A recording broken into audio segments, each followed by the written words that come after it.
भगवते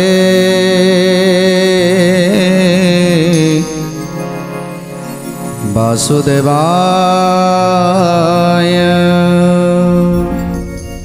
जेतले निरंजन निराकारंकर कथा मन पड़ जाइछि प्रभुंकर जे दिने निरंजन निराकार कहिथिले हे कृष्ण तमर से मर्त्यपुर रे समस्त कार्य सरीगलानी जो अधर्म सबू थिला से अधर्म को तमे विनाश करी एबे धर्म को संस्थापन करिछ घरे घरे एबे खुशी आ आनंद एबे तमर समय हो जाइछि एबे तुमे जेते शीघ्र फेरी आस ता नले तुम पुत्र नाती माने जेमिति भाबरे बढ़ुचंती जेमिति भाबरे बढ़ुचंती तेणु निज निज भितरे कलह आरंभ करिवे हिंसा आसीबो लोभ आसीबो आउ ता भितरे से पापरे समस्त भागी हेबे आउ जेतेबेले तुमे तांकर पिता सेतेबेले तुमको मध्य पाप ग्रास करिवो तेणु पाप ग्रास करिबा पूर्वरु तुमे जेते शीघ्र चली आस ए कथा किछि दिन भूली जाइथिले प्रभु श्रीकृष्ण हेले मने पड़गला निराकार निरंजनकर कथा सेतेबेले गरुड़ को निर्देश दौरान हे गरुड़ तमे जेते शीघ्र आस आउ किछि काम बाकी रही जाइछि से कार्य को आम संपादन करवा तेणु गरुड़ आसी पहुँची गले गरुड़ पिठी रे बसी जाई पहुँची गले हस्तिनापुर रे हस्तिनापुर को जाई बारुणावंत भितर प्रवेश कले आ बारुणावंत भितर युधिष्ठिर आस्थान निकट में पहुँची गले युधिष्ठिर देखी आनंद गदगद हो गला आ प्रभुंकर पाद धौत करी आसन पादासन पाद्य अर्घ्य दे आज प्रभु को भीतर को नहीं जाउछंती चारि भाई जाक प्रभु पाखर आशीर्वाद नौछंती प्रणाम करी से ही चारि भाई धाई ओइले बहन देखिले विजय करिछंती जनार्दन देखिले विजय करिछंती जनार्दन देखिले विजय करिछंती जनार्दन शंख चक्र गदा पद्म चतुर्भुज होई उभा होई अछंती से कमलार साई उभा होई अछंती से कमलार साई उभा होई अछंती से कमलार साई तुरी तो आसीन तांको चरणे नबिले नारायण तांकर कल्याण बांछिले नारायण ताहांकर कल्याण बांछिले नारायण ताहांकर कल्याण बांछिले युधिष्ठिर आज्ञा देले सुन सहदेव आम्बरपुर को विजे कले पद्मनाभ आम्बरपुर को विजे कले पद्मनाभ आम्बरपुर को विजे कले पद्मनाभ तेणु आज सहदेव को कहते हे सहदेव गंगा नीर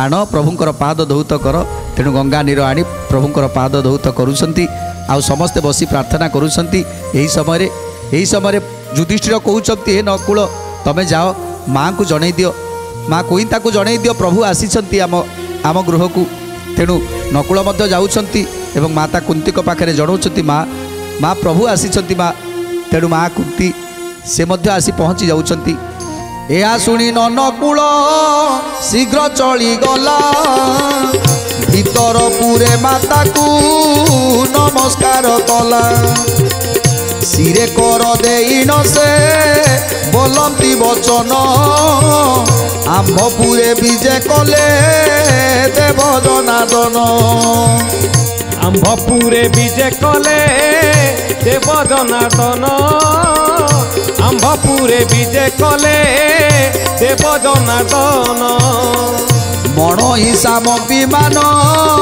भियाई सत्वर मोते हकारी न आज्ञा देले नृपवर गोविंद माधव कृष्ण श्री मधुसूदन गोविंद माधव कृष्ण श्री मधुसूदन तेणु जो प्रभु आसीचंती संगे संगे माता कुंती आसी पहुँची गले माता कुंती को देखी आज प्रणाम जनाउछंती प्रभु तेणु माता कुंती कहउछंती बाबू आज आपण मो गृह प्रवेश करिसंती तेणु संगे संगे आज द्रौपदी की कहउछंती जे अन्न व्यंजन व्यवस्था कर तेणु आज द्रौपदी संगे संगे संगे संगे प्रभु को प्रणाम जनाऊँगी आउे निजे रोषशाला को जाऊँगी आउ प्रभु षडरसर अमृत भोजन करने आज रोषे करने प्रस्तुत होती षडरस व्यंजनादि रांधि सामणी कुइन तांकर छामुरे मिलित तक्षणी कुई तांकर छामुरे मिलित तक्षणी कुई तांकर छामुरे मिलित तक्षणी ए आसुनी कुंती देवी होइले बाहर प्रवेश होइले जाई आस्थान पासर प्रवेश होइले जाई आस्थान पासर प्रवेश होइले जाई आस्थान पासर कुंती जिते देखीदे श्रीकृष्ण आसी आनंदरे गदगद हो जाती पिला कहते पिला आज आज कृष्ण पाई सुंदर सुंदर भोजन व्यवस्था कर तेणु द्रौपदी जाऊँच भोजन व्यवस्था करुँच आज पांडव माने तोरी पाई आज तोरी पाई विजय लाभ करिसंती तोरी पाई आज सबकिछि ताको प्राप्त होईछि जे पर्यंत तू ताको सहाय होइथिबु जे पर्यंत तोर तोर आशीर्वाद ताको मुंड उपरे थिबो से पर्यंत तांकर कोनोसी भी असुविधा रहिबनी तेणु कुरुवंश को ध्वंस करी आज जेमिति संसार दुख को लाघव करिछ तेणु एमती आशीर्वाद सदा सर्वदा रही थाउ मन ही करबा पाई चाल भगवान उछुर हे छई उठ जनार्दन उछुर हे छई उठ जनार्दन उछुर हे छई उठ जनार्दन पांच भाई को घे दिन प्रभु ब्रह्म राशि मन स्थान रे बेगे विजे कले आसी मन स्थान रे बेगे विजे कले आसी मन स्थान रे बेगे विजे कले आसी खगबर छई जे गोविंद छामुर मणई को विजे कले देव दामोदर मणई को विजे कले देव दामोदर मणई को विजे कले देव दामोदर सुवर्ण थाली रे माता ओरिया पुराई सुबासित द्रव्य धूत तईरे पकाई गोविंद माधव कृष्ण श्रीमधुसूदन गोविंद माधव कृष्ण श्रीमधुसूदन तेणु एमिति सुंदर सुंदर भोजन प्रस्तुत करी आनी कृष्ण को दौरान प्रभु श्रीकृष्ण भोजन करी सेठारे 3 दिन पर्यंत आज कुंती माँ गृह रहिले पांडव मानक साथी 3 दिन पर्यंत रहिले दिने अर्जुन को साथी धरी जाऊँच प्रभु अर्जुन को कहते हे अर्जुन मु एठिके आसबार अभिप्राय कौन तू जानिचु तेणु अर्जुन कहते नाई प्रभु मु किछि भी जानी पारुनी जे आपणकर आसबार अभिप्राय कौन तेणु अर्जुन को मने पकई दौरान प्रभु हे अर्जुन तुमर मन अच्छी ब्राह्मण पुत्र को रक्षा करने आम जाइए क्षीर समुद्र भितर अनंत सज्जार शोईले प्रभु प्रभु आमको वार्ता देते जुग शेष करी तुम्हें जिते शीघ्र चली आस तुमर मन अच्छी तेणु अर्जुन कहते मन अच्छी प्रभु सबू मन अच्छी तेणु जुगर अंत समय आसीगला प्रभु कहते जुगर अंत समय आसला एथर आम समस्त को जीवाक पड़ो पूर्वर कथा घटिक पासरिलु तुई पातालपुर वारता तोर मने नाही गोविंद माधव कृष्ण श्रीमधुसूदन गोविंद माधव कृष्ण श्रीमधुसूदन उपत कथा कहिले जई दामोदर ପାଶରି ଥିଲି ବୋଲି ଯେ ଯୋଡ଼ିବେନି କର। ଗୋବିନ୍ଦ ମାଧବ କୃଷ୍ଣ ଶ୍ରୀ ମଧୁସୂଦନ ଗୋବିନ୍ଦ ମାଧବ କୃଷ୍ଣ ଶ୍ରୀ ମଧୁସୂଦନ। ଯୁଧିଷ୍ଠିରଙ୍କ ମୁଖକୁ ଗୋବିନ୍ଦ ଚାହିଁଲେ କରପତ୍ର ଯୋଡ଼ି ଅଗ୍ରତରେ ଜଣାଇଲେ। କରପତ୍ର ଯୋଡ଼ି ଅଗ୍ରତରେ ଜଣାଇଲେ କରପତ୍ର ଯୋଡ଼ି ଅଗ୍ରତରେ ଜଣାଇଲେ। ଦ୍ୱାରକାପୁରକୁ ଯିବି ନ ପାରିବି ରହି ତେଣେ ମୋତେ ଲୋଡ଼ିବେଣି ରେବତୀର ସାଇ। ଗୋବିନ୍ଦ ମାଧବ କୃଷ୍ଣ ଶ୍ରୀ ମଧୁସୂଦନ ଗୋବିନ୍ଦ ମାଧବ କୃଷ୍ଣ ଶ୍ରୀ ମଧୁସୂଦନ। ଯେତେବେଳେ ଅର୍ଜୁନକୁ ସବୁ କଥା ଜଣାଇ ଦେଲେ ଏବେ ପ୍ରଭୁ ଚିନ୍ତା କରୁଛନ୍ତି ଯେ ମୋତେ ଏଥର ଦ୍ୱାରକାପୁରକୁ ଯିବାକୁ ପଡ଼ିବ। ଯୁଧିଷ୍ଠିରଙ୍କୁ କହୁଛନ୍ତି ହେ ଯୁଧିଷ୍ଠିର ମୁଁ ଏବେ ଦ୍ୱାରକାପୁରକୁ ନିହାତି ଯିବା ଦରକାର, କାହିଁକିନା ଭାଇ ବଳରାମ ମୋତେ ଖୋଜୁଥିବେ। ତେଣୁ ଆଜି ଯୁଧିଷ୍ଠିରକୁ ଆଜ୍ଞା ମାଗୁଛନ୍ତି ଯିବା ପାଇଁ ଯେ ସେପଟେ ଭାଇ ବଳରାମ ବ୍ୟସ୍ତ ହେଉଥିବେ, ମୋତେ ଯିବାକୁ ପଡ଼ିବ। ଆଉ ମୋ ସାଥିରେ ମୁଁ ଅର୍ଜୁନକୁ ନେଇଯାଉଛି। ତେଣୁ ଅର୍ଜୁନକୁ ଯିବା କଥା ଆଜି ନିର୍ଦ୍ଦେଶ ଦେଇଛନ୍ତି ମାତା କୁନ୍ତି ଏବଂ ଧର୍ମରାଜ ଯୁଧିଷ୍ଠିର ମଧ୍ୟ ନିର୍ଦ୍ଦେଶ ଦେଇଛନ୍ତି ଅର୍ଜୁନକୁ ଯିବାକୁ। ଗୋବିନ୍ଦ ବୋଇଲେ ତୁମେ ମୋର ପଞ୍ଚଭୂତ ପିଣ୍ଡ ଥାଏ ଦ୍ୱାରକାରେ ପ୍ରାଣ ତ ବାସିତ। ଗୋବିନ୍ଦ ମାଧବ କୃଷ୍ଣ ଶ୍ରୀ ମଧୁସୂଦନ ଗୋବିନ୍ଦ ମାଧବ କୃଷ୍ଣ ଶ୍ରୀ ମଧୁସୂଦନ। ଏ ଆଶୁଣି ଯୁଧିଷ୍ଠିର ଆନନ୍ଦିତ ହେଲେ ଯାଅ ବୋଲି ନ ତାହାକୁ ହସ୍ତ ଠାରି ଦେଲେ। ଯାଅ ବୋଲି ନ ତାହାଙ୍କୁ ହସ୍ତ ଠାରି ଦେଲେ ଯାଅ ବୋଲି ନ ତାହାଙ୍କୁ ହସ୍ତ ଠାରି ଦେଲେ। ମାତାଙ୍କୁ ଅଳଗି ହୋଇ ବାହାର ହୋଇଲେ ଶୁଭେ ଯାଅ ବୋଲି କୁନ୍ତି ଆଜ୍ଞା ତଉ ଦେଲେ। ଗୋବିନ୍ଦ ମାଧବ କୃଷ୍ଣ ଶ୍ରୀ ମଧୁସୂଦନ ଗୋବିନ୍ଦ ମାଧବ କୃଷ୍ଣ ଶ୍ରୀ ମଧୁସୂଦନ। ଭୀମଜନ କୁଳାସ ତିନି ଭାଇ ଗୋବିନ୍ଦ ଚରଣ ତଳେ ପଡ଼ିଲେ କସୋଇ। ଗୋବିନ୍ଦ ଚରଣ ତଳେ ପଡ଼ିଲେ କସୋଇ ଗୋବିନ୍ଦ ଚରଣ ତଳେ ପଡ଼ିଲେ କସୋଇ। ତେଣୁ ଆଜି ଅର୍ଜୁନକୁ ଧରି ଯେତେବେଳେ ପ୍ରଭୁ ବିଦାୟ ମାଗୁଛନ୍ତି ସମସ୍ତେ ଆସି ପ୍ରଣାମ ଜଣାଉଛନ୍ତି ପ୍ରଭୁଙ୍କୁ। ଆଉ ତାପରେ ଗରୁଡ଼ ପିଠିରେ ବସି ଅର୍ଜୁନକୁ ଧରି ଆଜି ପ୍ରଭୁ ଆସୁଛନ୍ତି। ତେଣୁ ତିନି ନିଶ୍ୱାସରେ ଗରୁଡ଼ ଆସି ପହଞ୍ଚିଗଲେ ଦ୍ୱାରକା ଭୁବନରେ।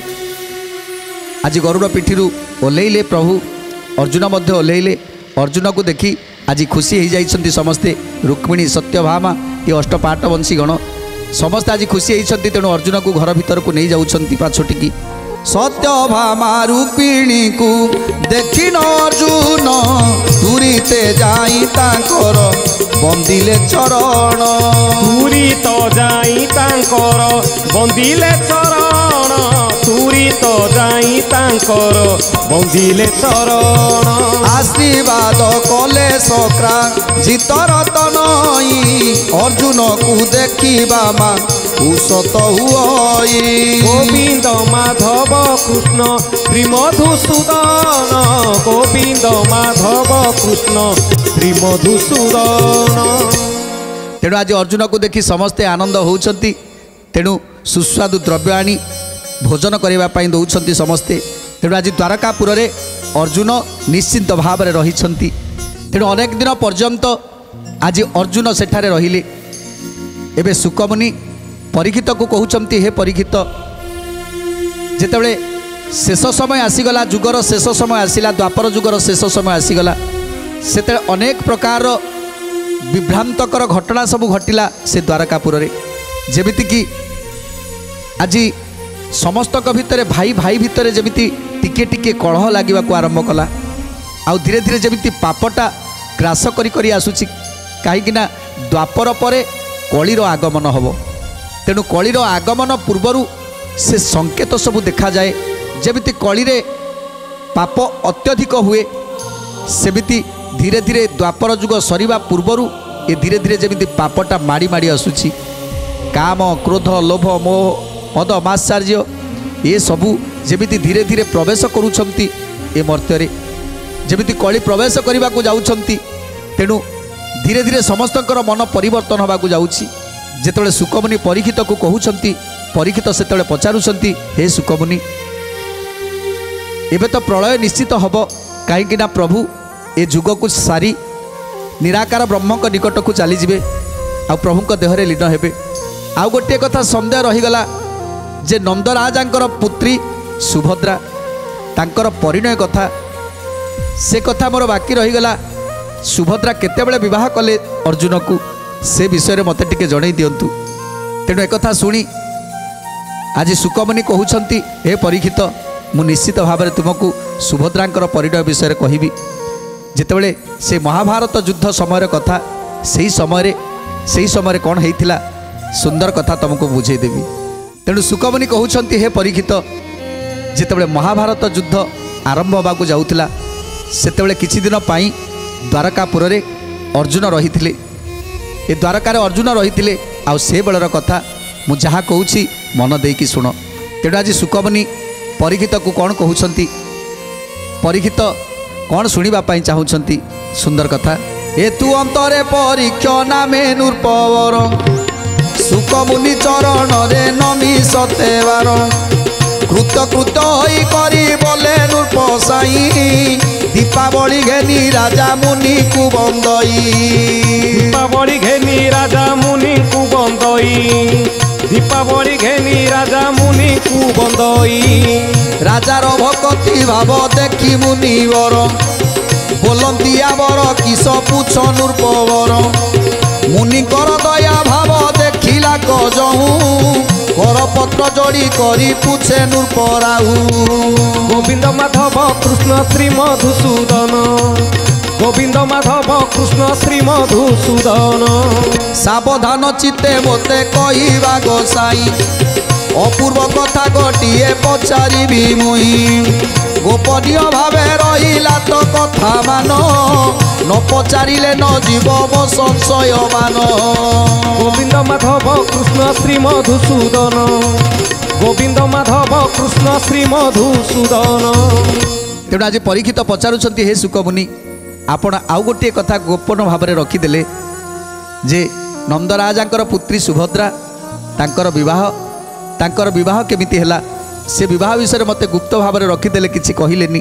ତେଣୁ ଆଜି ଶୁକମୁନି ହସୁଛନ୍ତି, ହେ ସୁଭଦ୍ରାର ନାତି, ତମେ ଆଜି ଜାଣିବା ପାଇଁ ଚାହୁଁଛ ସୁଭଦ୍ରାଙ୍କର ବିବାହ କେମିତି ହେଲା? ତାହେଲେ ମନ ଦେଇକରି ଶୁଣ କେମିତି ସୁଭଦ୍ରାଙ୍କର ପରିଣୟ ହେଇଥିଲା। ରାଜାର ବଚନେ ମୁନି ଅଳପ ହସିଲେ, ନରପତି କି ବହୁତ ପ୍ରଶଂସା କରିଲେ, ନରପତିଙ୍କୁ ବହୁତ ପ୍ରଶଂସା କରିଲେ, ନରପତିଙ୍କୁ ବହୁତ ପ୍ରଶଂସା କରିଲେ। ବୋଇଲେ ନୃପତି ତୁଇ ଅଟୁ ବୁଦ୍ଧିମନ୍ତ, ତେଣୁ କରି ପଚାରୁଛୁ କଥାର ତଦନ୍ତ, ତେଣୁ କରି ପଚାରୁଛୁ କଥାର ତଦନ୍ତ, ତେଣୁ କରି ପଚାରୁଛୁ କଥାର ତଦନ୍ତ। ଏକ ମନ ହୋଇ ତୁମେ ଶୁଣ ନରନାଥ, ସୁଭଦ୍ରାକୁ ବିବାହ ଯେ ହେଲେ ବୀର ପାର୍ଥ।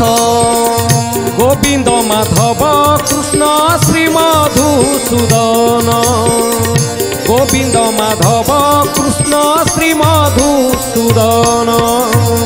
ତୋର ପିତାମହ ଯେ ଅଟନ୍ତି ଯୁଗତେ, ଆଜି ଯାଏ ଏହା ତୁଇ ଜାଣୁ ନରନାଥେ, ଆଜି ଯାଏ ଏହା ତୁହି ଜାଣୁ ନରନାଥେ, আজি যাଏ তু হি ଜାଣୁ ନରନାଥେ। ତେଣୁ ଆଜି ସୁକମୁନି କହୁଛନ୍ତି, ହେ ପରୀକ୍ଷିତ, ତମେ ଆଜି ସୁନ୍ଦର କଥାଟିଏ ଶୁଣିବା ପାଇଁ ମନ କରିଛ। ଯେଉଁ କଥାକୁ ମୁଁ ଗୋପନ ଭାବରେ ରଖିଥିଲି ତାକୁ ତୁମକୁ ଶୁଣିବା ପାଇଁ ଚାହୁଁନଥିଲି, ହେଲେ ଆଜି ତମେ ଶୁଣିବା ପାଇଁ ଆଗ୍ରହ ପ୍ରକାଶ କରିଛ।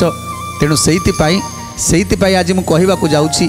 ତୁମକୁ ଜ୍ଞାତ ନାହିଁ, ତୁମେ ଜାଣିଛ ତୁମେ ହେଉଛ ସୁଭଦ୍ରାର ନାତି, ଅଭିମନ୍ୟୁଙ୍କର ପୁତ୍ର, ହେଲେ ସୁଭଦ୍ରାଙ୍କର ବିବାହ କଥା ତମେ ଭଲ ଭାବରେ ଜାଣିନ। ତେଣୁ ଆଜି ବିଶେଷ ଭାବରେ ମୁଁ ତୁମକୁ କହୁଛି ସୁଭଦ୍ରାଙ୍କର କେମିତି ବିବାହଘର ହେଇଥିଲା, ସବୁ କଥାକୁ ମନ ଦେଇକରି ଶୁଣ। ବିବାହ ଅନ୍ତେ ପାଣ୍ଡବେ ହୋଇଲେ ଅନ୍ୟାନୀ, ସଂଗ୍ରାମରେ କୁରୁ ବଳ ମାଇଲେ ଫାଲ୍ଗୁନି। ଗୋବିନ୍ଦ ମାଧବ କୃଷ୍ଣ ଶ୍ରୀ ମଧୁସୂଦନ, ଗୋବିନ୍ଦ ମାଧବ କୃଷ୍ଣ ଶ୍ରୀ ମଧୁସୂଦନ। ପାଣ୍ଡବଙ୍କ ହସ୍ତେ କୁରୁ ବଳ ନାଶ ଗଲେ, ଏହା ଯେବେ ଶୁଣିବାକୁ ଇଛୁ ନୃପବରେ। ଗୋବିନ୍ଦ ମାଧବ କୃଷ୍ଣ ଶ୍ରୀ ମଧୁସୂଦନ, ଗୋବିନ୍ଦ ମାଧବ କୃଷ୍ଣ ଶ୍ରୀ ମଧୁସୂଦନ। ତେଣୁ ଅର୍ଜୁନ ଆଉ ସୁଭଦ୍ରାଙ୍କ ବିବାହ ପରେ ଏ କୁରୁବଳ ଧ୍ୱଂସ ହେଲା। ତେଣୁ ଏ କଥା ଯଦି ଶୁଣିବା ପାଇଁ ଚାହୁଁଛ ତାହେଲେ ମୁଁ ଆଜି ସୁନ୍ଦର ଭାବରେ ତୁମକୁ ବୁଝେଇଦେବି। ତେଣୁ କ'ଣ କହୁଛନ୍ତି ସୁକମୁନି, ସୁନ୍ଦର କଥା ଜାଣିବା ପରବର୍ତ୍ତୀ ଅଧ୍ୟାୟରେ। ଆଜି ତ ସମୟ ଇସାରା ଦେଲାଣି, ଆଜି ପାଇଁ ବାଣୀକି ବିରାମ ଦେବା। ଟିକେ ପ୍ରଭୁଙ୍କର ନାମ ସଂକୀର୍ତ୍ତନ କରି ଆଜିର କାର୍ଯ୍ୟକ୍ରମକୁ ସମାପ୍ତ କରିବା। ଗୋବିନ୍ଦ ବୋଲ ହରି ଗୋପାଳ ବୋଲ, ରାଧାରମଣ ହରି ଗୋବିନ୍ଦ ବୋଲ। ଗୋବିନ୍ଦ ବୋଲ ହରି ଗୋପାଳ ବୋଲ, রাধারমণ হরি গোবিন্দ বল। যমুনা কি বল হরি গোপাল কি বল, রাধারমণ হরি গোবিন্দ বল। যমুনা কি বল হরি গোপাল বল, রাধারমণ হরি গোবিন্দ বল। গোবিন্দ বল হরি গোপাল বল, রাধারমণ হরি গোবিন্দ বল।